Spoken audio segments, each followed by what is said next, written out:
there, Jeff Coughlin, Scale Modelling Now. Let me show you this new title from Osprey. It's edited by Tony Holmes, who I know is known to many of you. As you can see, it's Air Combat Dogfights of World War II. This is an impressive title. It's around 336 pages, I think it is. Hardback, high quality throughout. Colour used wherever possible, certainly for the profiles. And what's particularly interesting is that it explores four combat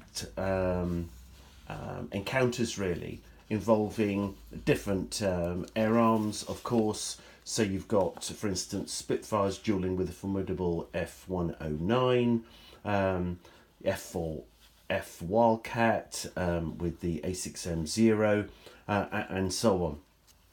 And just taking you inside for a second, you can see that it's quite extensive. So what you get is, I like this. You've got three or four main sections actually, covering the dogfights.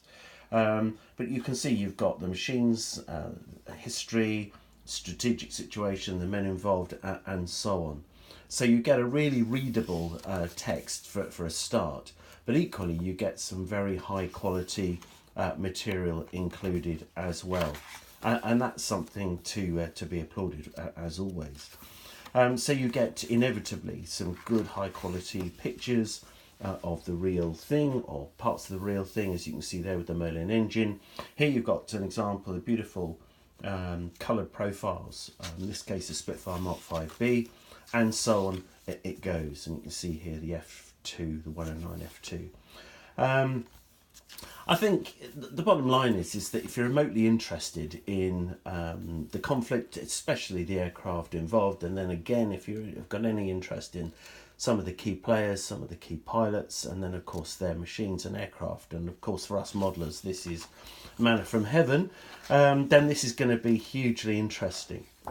Some of the images for sure you may well have seen in one or two of the Osprey titles that have previously been released, but for me too there are also photographs I've never seen before, and of course the profiles too look certainly new to me, maybe not within their previous series and all the rest of it, but nonetheless I think it's excellent. So a really good title all told. Plenty of interest in here, covering the tactics and, as I said, the types themselves. So for me, I think this has got wide appeal. It's a really nice text. It's a chance to bring together in a really high quality volume some of the material perhaps that you've seen elsewhere in their other series from Osprey, but that matters not. To me, I think it's excellent, highly recommended, and I'm sure you'll love it as much as I did.